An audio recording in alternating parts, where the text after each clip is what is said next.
Hi, welcome to thought Mantra. Thought మంత్రకి స్వాగతం, సుస్వాగతం.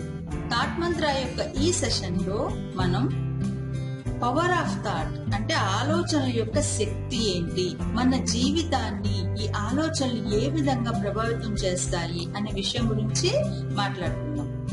మన జీవితానికి మనమే క్రియేటర్స్. మన జీవితం మన ఆలోచనల ప్రతిబింబం.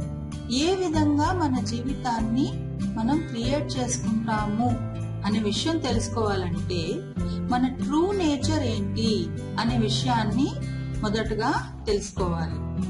మనము ఫిజికల్ మరియు నాన్ ఫిజికల్ ఎనర్జీల యొక్క కలయిక. అంటే ఈ విశ్వంలో ప్రతిదీ కూడా ఎనర్జీ, శక్తితో నిర్మించబడి ఉంది. సైన్స్ పరంగా చూసుకుంటే ఐన్స్టీన్ ఒక ఫార్ములా ఇచ్చారు, E = mc². ఇక్కడ E అంటే ఎనర్జీ, శక్తి, M అంటే మాస్, ద్రవ్యరాశి. ఈ ఫార్ములా ప్రకారము ద్రవ్యరాశి శక్తికి మరో రూపం. అంటే ఈ విశ్వంలోని ప్రతి వస్తువు కూడా శక్తితో నిర్మించబడి ఉంది. అదే విధంగా మన ఆలోచనలు కూడా శక్తి, మన ఆలోచనలు కూడా ఎనర్జీ. ఇది చాలా ఇంపార్టెంట్ పాయింట్.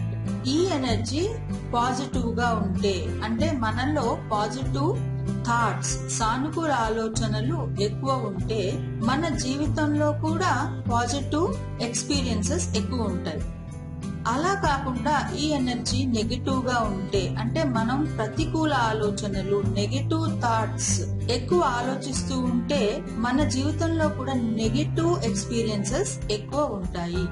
సో ఉదాహరణకు మన జీవితాన్ని ఒక చెట్టుతో పోల్చుకుంటే మన ఫలితాలు చెట్టుకు కాచిన కాయలు అని అనుకుంటే మనకి ఆ కాయల సంఖ్య లేదా నాణ్యత లేదా రుచి నచ్చలేదనుకోండి, మనం ఏం చేయాలి?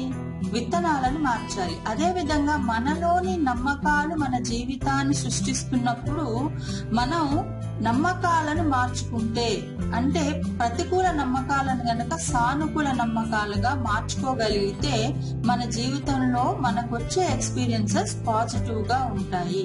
సో ముఖ్యమైన ఏరియాస్ గనక చూస్తే అవి సక్సెస్, హెల్త్, వెల్త్, కెరీర్, ఈ విధంగా ఉంటాయి.